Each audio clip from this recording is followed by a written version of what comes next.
The 2017 Mini 7. Mini's history runs all the way back to 1959 when British Motor Corporation released the Morris Mini Minor and the Austin 7, two nearly identical models that offered an unusually generous amount of space for passengers and luggage within a minimum surface area. The current generation of the Mini Cooper and Cooper S is said to embody the latest version of this principle, so Mini has decided to announce a new special edition model that it believes can pay homage back to the days when the Austin 7 came to be.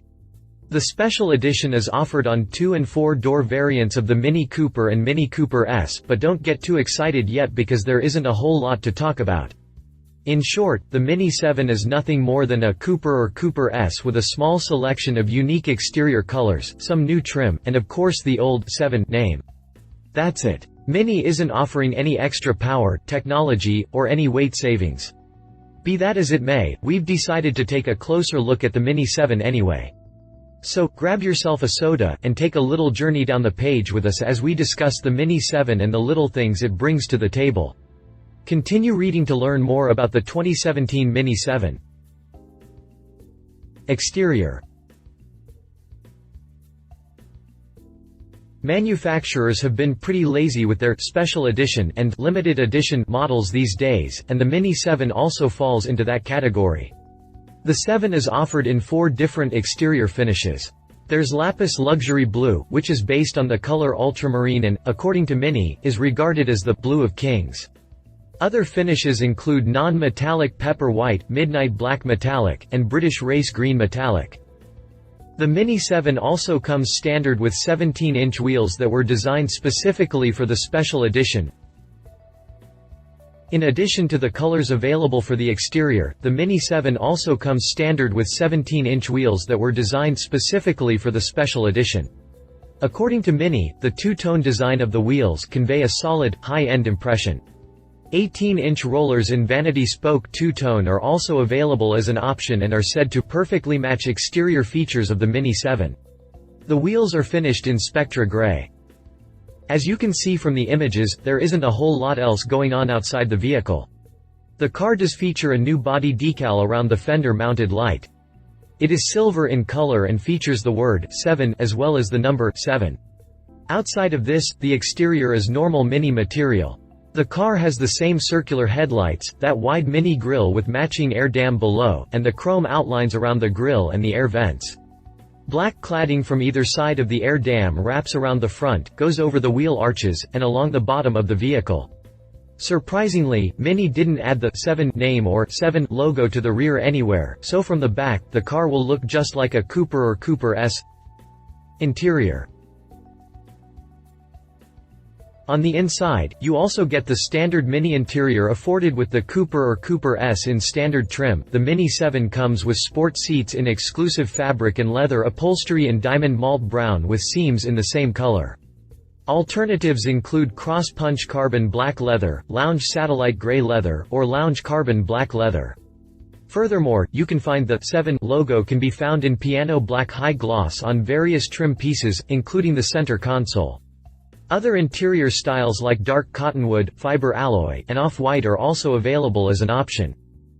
On the technology front, the Mini 7 comes standard with the Mini connected infotainment system that boasts a 6.5-inch display screen, or an optional 8.8-inch display with navigation. As with other Mini Cooper models, the car can be equipped with Color Line from Mini Yours. With this option, color is applied to the outer air vents, vertical surrounds of the controls, and the armrests on the door panels. On the 7, malt brown comes standard, but carbon black is available as an option.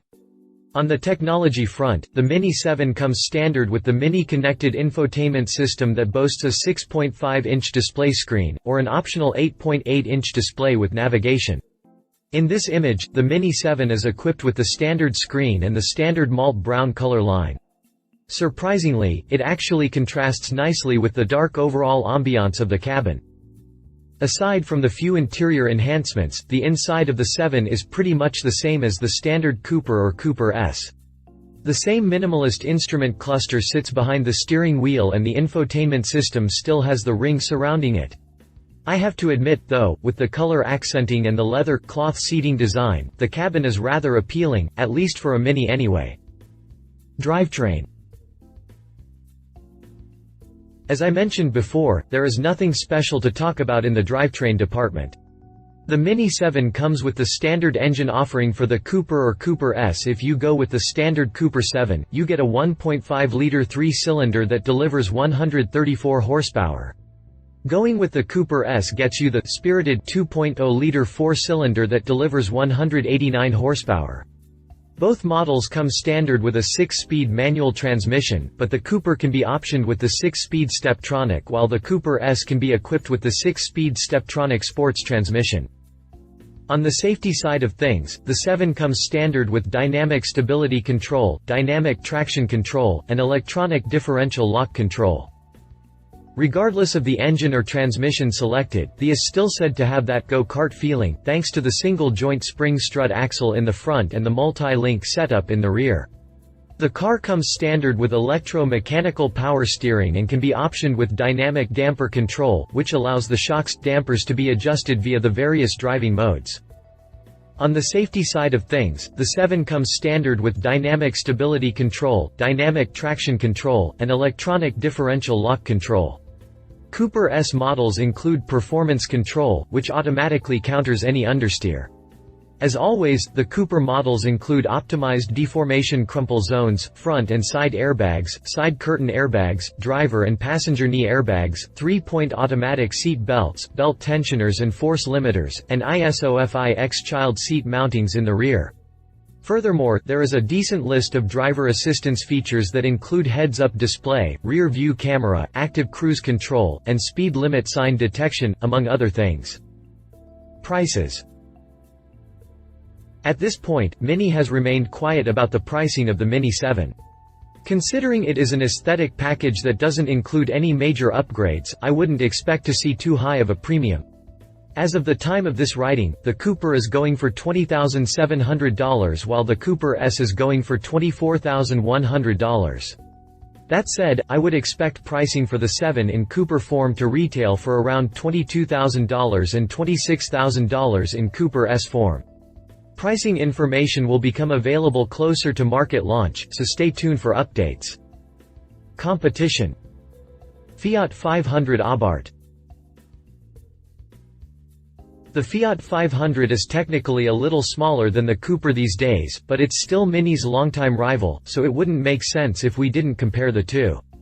To find something on par with the Mini 7, you have to step up to the performance-oriented Abarth version of the 500. Even with the Abarth, it is still a little underpowered with maximum output from the 1.4-liter engine at 160 horsepower and 170 pound-feet of torque. That kind of power pushes the Abarth up to 60 miles per hour in 6.9 seconds and up to a top speed of 129 miles per hour. As of the time of this writing, the Fiat 500 Abarth starts out at $22,495 before options, taxes, and delivery. Read our full review on the Fiat 500 Abarth here. Conclusion. I've been pretty harsh on Mini in the past for sticking with the same overall design for each and every model. So, naturally, I want to rag on the brand for this special edition as well. In all reality, there isn't really much that is special about it. Half of the colors and options are available on the standard Cooper or Cooper S through Mini Yours, and the brand did nothing on the drivetrain front to make the car itself special. The only thing all that special about it is the fact that it boasts the 7 name of its oldest ancestor. The bottom line is, the automotive industry has been beating us to death with special editions that aren't special, and the 7 is on the borderline of falling into that category. It does have some exclusive features, but I think Mini would have been better off if it had done a little something to improve output or give off a different ambiance from the car as a whole. That said, I'm still okay with this model as long as Mini doesn't try to overcharge for it because it boasts the 7 name. Love it. Some exclusive features available in Cooper or Cooper S form contrasting colors. Leave it. No drivetrain upgrades. Limited options to select from. Mini could have done way more. If you liked this video, please share your thoughts in the comments below and don't forget to hit the subscribe button.